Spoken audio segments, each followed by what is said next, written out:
Nós não poderíamos deixar esse momento sem trazer uma reflexão sobre o significado de tudo isso que a gente viu aqui, através de uma cantata, através da dança, através da teatralização, né? Na verdade, nós estamos aqui falando do nosso Salvador. A vinda, o nascimento de Jesus foi anunciado àqueles pastores que estavam ali nos campos de Belém. E aqueles anjos que estavam ali, disseram que eles não temessem, porque eles estavam trazendo uma boa notícia, de que ali em Belém havia acabado de nascer o Salvador, que é Cristo o Senhor. Observe que o versículo dá a Jesus 3 títulos: de Salvador, de Cristo e Senhor. Não era um menino qualquer que estava nascendo ali. Apesar das precárias condições, porque a realidade daquele momento foi muito mais dura e muito mais cruel do que a gente possa imaginar.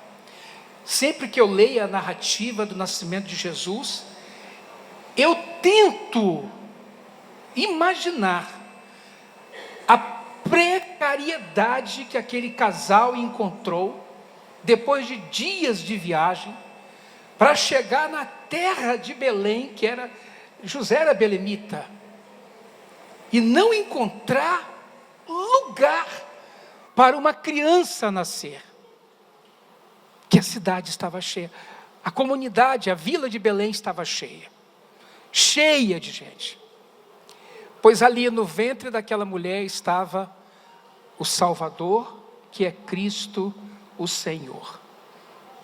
Mas para que Deus nos deu esse presente? João 3,16 diz que Deus amou ao mundo de tal maneira que deu o seu Filho unigênito, para que todo aquele que nele crê não pereça, mas tenha a vida eterna. A Bíblia diz, a expressão é essa: Deus amou de tal maneira que o que Ele tinha de melhor, Ele mandou para nós. Ele veio do céu para nos levar ao céu. Deus vestiu pele humana e tornou-se semelhante aos homens. Só assim poderia se dar esse mistério, irmãos, da salvação do homem. Eu gosto da teologia da encarnação. Repito, eu amo a teologia da encarnação. O Verbo se fez carne. Eu ouvi uma frase certa vez que diz assim: todo menino quer ser homem, todo homem quer ser rei, todo rei quer ser Deus. Só Deus quis ser menino. Se essa mensagem não nos toca, não nos afeta, fica difícil entender a obra da salvação. Porque assim como qualquer um de nós veio de um ventre, nasceu, e hoje existe como com sangue, carne, pele, ossos, assim também Jesus veio ao mundo, nas mesmas condições de humanidade. A gente fala muito da divindade, e a gente desumaniza o Filho, porque Ele sentiu as mesmas aflições, as mesmas dores, as mesmas tentações que nós, e no fim ainda entregou a própria vida e derramou o próprio sangue, para que a gente pudesse estar aqui hoje. Essa é uma obra extraordinária, mas tem algo mais profundo naquilo que os profetas anunciaram. Nós estamos estudando o livro de Isaías, crianças, o profeta Isaías, e lá no capítulo 9, Isaías traz uma das expressões mais lindas acerca de Jesus. Ele diz que Jesus seria um conselheiro maravilhoso. Ele diz que Jesus seria um Deus forte. Está aqui escrito que ele seria Pai da eternidade, porque a obra dele seria eterna, assim como ele, como o reino dele é eterno. Não teve começo, não teve fim, e nem terá fim. Mas tem a última expressão, que impacta, que mexe comigo. Ele seria o príncipe da paz. Para pensar nisso. No mundo que não sabe viver em paz, pessoas que não sabem, nós não conseguimos muitas vezes ter paz nem dentro das nossas próprias casas. Você vai trabalhar, não tem paz no seu trabalho. Você está dentro do ônibus, não tem paz dentro do ônibus. Você anda na rua, não tem paz. Mas por quê? Que sentido é esse? O que significa que ele é o príncipe da paz? Que paz é essa que ele pode trazer no mundo que não sabe viver em paz? Nem os crentes sabem viver em paz. Estão brigando uns com os outros o tempo todo, implicando, gente matura. Coisa absurda isso, quando nós temos o príncipe da paz, e um Deus forte, um Deus poderoso, que realiza milagres. Deus está fazendo milagre na sua vida e a gente não está nem percebendo. Deus está nos livrando muitas vezes de doenças, enfermidades, vírus que estão por aí, nós muitas vezes nem percebemos, nunca saberemos, somente lá na presença dEle. Mas o príncipe da paz, irmãos, mexe comigo, porque o desejo do homem, o desejo das pessoas é que haja paz. Discursos bonitos, falas bonitas, lideranças falam de paz, mas eles mesmos não têm paz e não conseguem. Eu umas vezes ouvi uma palestra de um professor que escreveu um livro chamado A Geração do Quarto. A Geração do Quarto. Ele diz: os nossos adolescentes estão vivendo e travando uma guerra dentro dos seus próprios quartos. Porque não é uma guerra só pessoal, é uma guerra com a informação, é uma guerra diante do pecado, diante de tantas lutas que essa geração vem vivendo, até porque estão muito mais conectadas à tela que à relação humana. E ele disse, nós estamos sendo governados por homens doentes mentais. O mundo é governado por homens que são doentes mentais. E para eles levar esse mundo a uma guerra, a uma destruição, não custa nada. E alguns ainda dizem que conhecem e produzem suas guerras em nome de Jesus. E aí eu quero dizer a vocês, que paz é essa? Galera, crianças, que paz é essa que Jesus pode trazer para a gente? O primeiro sentido da paz é a reconciliação do homem com Deus. Tenta entender o que eu estou falando aqui agora. O homem passa a ter paz consigo mesmo no momento que ele é reconciliado com quem? Com Deus. Jesus veio para isso. Jesus veio para nos reconciliar com o nosso Criador, porque nós nos perdemos lá no Éden. Foi lá que nós nos perdemos. Eu não estou culpando Adão não, tá? Nem Eva. E continuamos perdidinhos. Para que ele veio então? E o texto diz, que coisa maravilhosa, irmãos. Eu vou subir aqui o texto para poder ler para vocês. O texto diz, porque ele é a nossa paz. Pois de ambos os povos fez um. Na sua carne derrubou a parede da separação que estava no meio, a inimizade. Efésios 2,14. Porque ele é a nossa paz. A primeira oferta que ele fez foi reconciliar-nos com o próprio Deus. Jesus veio trazer paz por meio do seu sacrifício na cruz do Calvário, o que permitiu a reconciliação de Deus com a humanidade perdida. Algo que o pecado havia separado desde o início. Por isso que a gente diz que só em Jesus nós podemos encontrar salvação. Por isso que os anjos falaram: hoje em Belém vos nasceu o Salvador. Esse é o sentido da vinda de Jesus, para fazer essa reconciliação. Isaías, irmãos, muitas vezes falou isso e profetizou. Nós estamos estudando o livro de Isaías nos grupos familiares, mas tem um texto, Isaías 25, que é extraordinário. Isaías fala de um banquete que vai ser oferecido a todos. Ele diz: em Jerusalém o Senhor dos Exércitos oferecerá um banquete para todos os povos do mundo.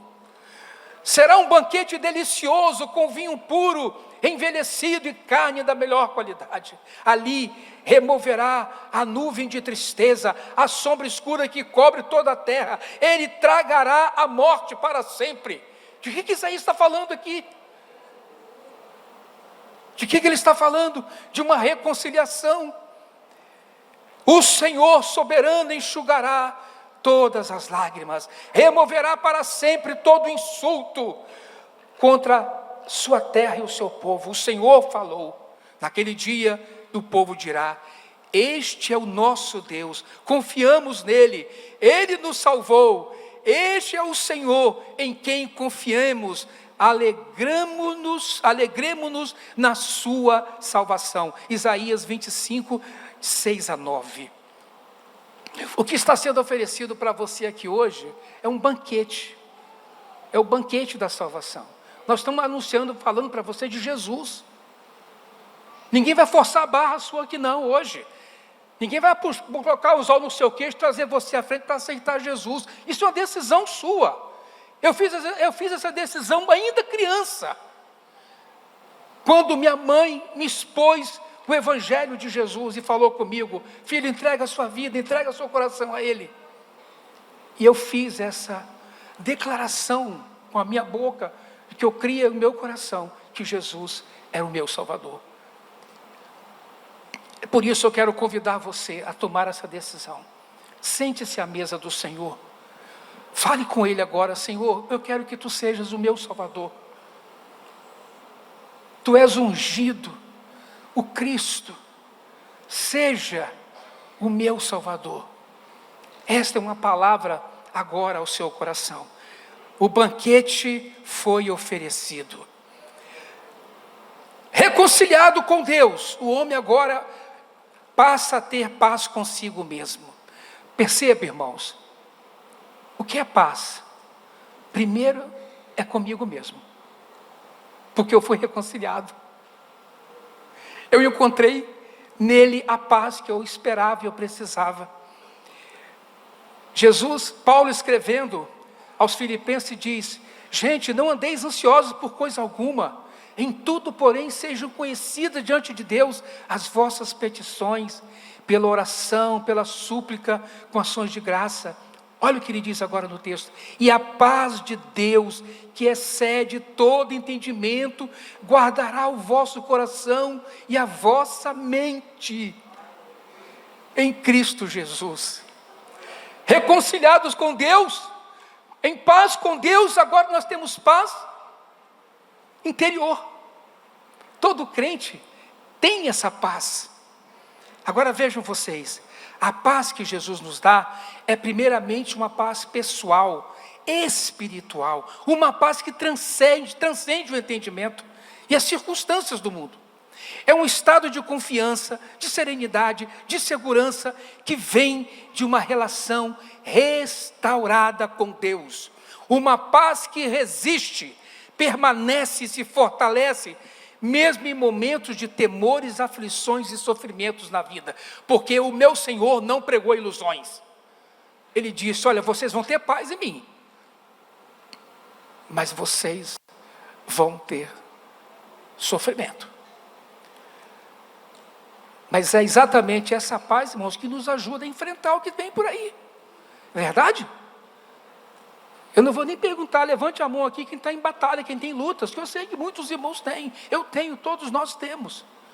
Mas essa paz que Ele nos deu, é uma paz que resiste, que permanece e se fortalece mesmo diante das dificuldades. E é por isso que você pode descansar no Senhor. Você sabe o que Ele falou para a gente? Esse menino que nasceu, Ele disse, olha, deixo-vos a paz, a minha paz vos dou. Não vou lá dou como a dá o mundo. Tem diferença? Ele traz uma diferença aqui? Claro que traz. O mundo finge que está em paz, mas Jesus nos dá a paz dele, por Ele ser o príncipe da paz. E depois Ele diz, olha, estas coisas eu vos tenho dito para que tenhais paz em mim. No mundo vocês vão passar aflições, mas tende bom ânimo, eu venci o mundo. Então, o sentido do príncipe da paz, primeiramente, é que Ele quer que você que está aqui me vendo, me ouvindo, você sinta essa paz, porque Jesus habita em você. Amém, irmãos? Eu não estou falando aqui que nós não vamos estar em problemas. Eu lembro de irmãos, quantas experiências de irmãos em cima de uma cama, enfermos, grande sofrimento. Mas eles não conseguiam blasfemar contra Deus. E diziam para si mesmos e para as pessoas, olha, eu estou em paz. Eu lembro da minha avó Maria dizendo, meu filho, eu acho que Deus me esqueceu aqui. Se Ele souber, Ele sabe o quanto eu quero encontrar com Ele, o quanto eu quero desfrutar da presença dEle. E minha avó um dia acordou, era um dia que eu ia pregar, o rio das águas que saram. Lembra desse? Ele me deu a cópia, que eu perdi essa cópia, emprestei a um amigo, ele sumiu com essa cópia. Até para não idolatrar também um estudo, né? No dia minha avó morreu, eu lembro que nós levantamos, eu estava na minha casa, me ligaram e falaram, olha, vovó partiu para o Senhor. Mas como? Estava tomando um chazinho de maracujá, e aí fez assim, dormiu. Aí minha irmã falou, Juninho, ela passou uma semana com tanta paz, orando por você todo dia, que ela sabia que você ia pregar. Que paz é essa que nós podemos receber? Essa paz vem de Jesus. Então, irmãos, reconciliados com Deus, temos paz. Agora, paz interior. E aí vem uma outra paz. É aquela, irmãos, que essa é muito importante. Uma vez reconciliado com Deus e consigo mesmo, agora podemos também termos paz com o próximo. Paz com Deus, paz consigo, paz com o próximo.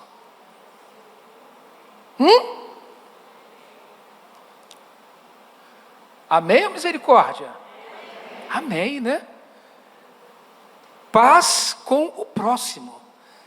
E aí Paulo, escrevendo aos Romanos, ele diz, meus irmãos, não torneis a ninguém mal por mal, esforçai-vos por fazer o bem perante todos os homens, se possível, quando depender de vós, tende paz com todos os homens, porque nem sempre depende da gente, mas se depender do crente, busque a paz. Para que sustentar um conflito? Para que manter esse enfrentamento? Para que toda essa agressividade na sua fala, no seu relacionamento com o outro ou com o próximo?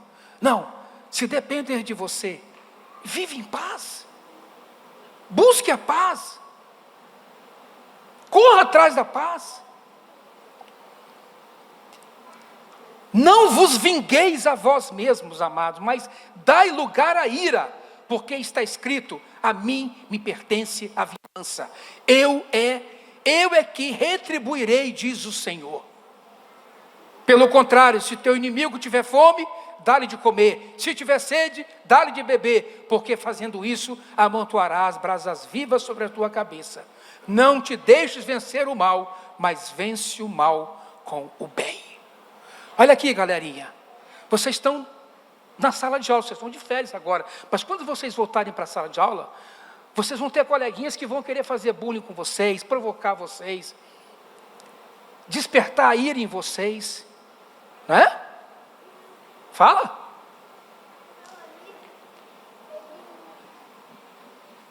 Tem um amigo na minha sala que ele é um pouco gordo. Aí o meu outro amigo fala que ele é uma baleia. Vocês estão vendo? Vocês estão vendo? Aí, esse amiguinho, esse garotinho tem uma estrutura emocional já fragilizada por causa, enfim, de uma série de circunstâncias. Autoestima, autoimagem, e a galera se junta para fazer esse tipo de... Imagina o nível do sofrimento dessa criança. Aí, qual é a atitude que a gente precisa tomar numa hora dessa? Estimular o ódio? O conflito? É assim? Não. Vocês já podem promover a paz? Claro. Uma vez eu fui conversar com uma aluna, uma adolescente, e ela disse para mim assim: tio, eu entro na sala de aula, quando eu ensino médio, tá? Quando eu entro na sala, uma criança negra, uma criança preta e obesa, uma adolescente. Quando eu entro na sala, eu noto, eu percebo os olhares, os queixos, as bocas se entortando. Eu noto a agressão no olhar das pessoas. Eu não sei o que estão falando, mas eu percebo a maldade nas palavras, quando um vira para o outro e fala alguma coisa se referindo à minha pessoa. Eu não quero mais viver. Eu não quero mais viver. Essa menina não está em paz. Eu estou falando para eles, irmãos, porque essa é uma realidade que a criançada começa a experimentar desde pequenininha na escola. Agora eu vou pedir a vocês que são pais, que têm filhos, são crianças, em nome de Jesus, põe um freio nisso, chama seu filho, conversa com ele, fala com sua filha. Mostra o Evangelho de Jesus, a realidade do Evangelho, para que essa criança cresça entendendo o que é viver em paz com o seu semelhante. Isso é que Jesus veio fazer.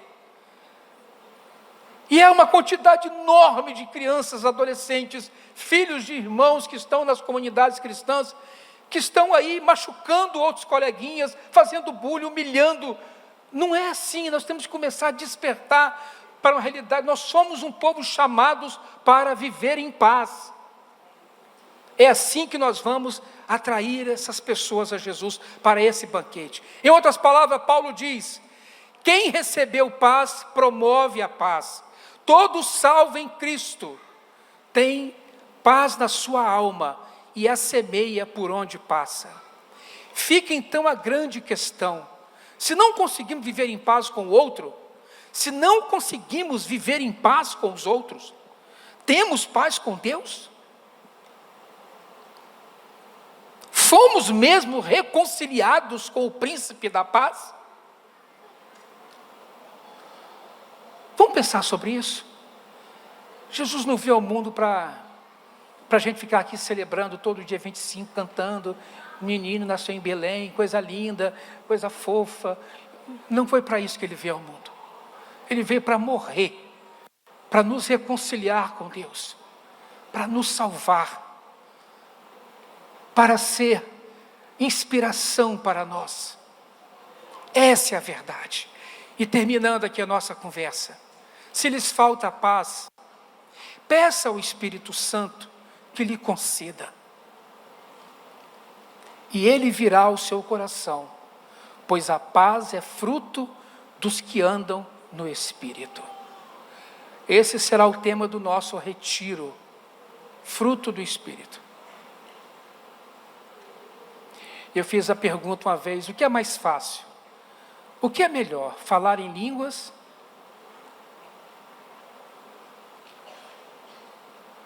Ou o que é prioritário para você? Falar em línguas ou controlar a sua língua? O que é mais fácil para mim? Falar em língua ou controlar a minha língua?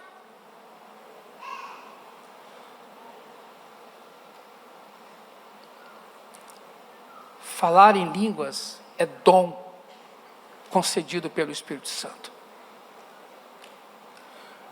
Mas controlar a sua língua é fruto do Espírito vivendo. O mesmo Espírito que dá à língua o dom de línguas é também o mesmo Espírito que te ensina a ser sujeito. É preciso, irmãos, pensar. Só o fruto legitima o dom.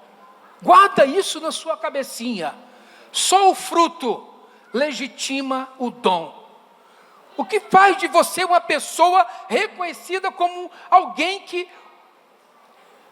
manifesta os dons do Espírito e recebe, diante dessa situação, dessa ministração, autoridade espiritual. O que legitima isso? É o fruto, é a sua vida, é o seu testemunho.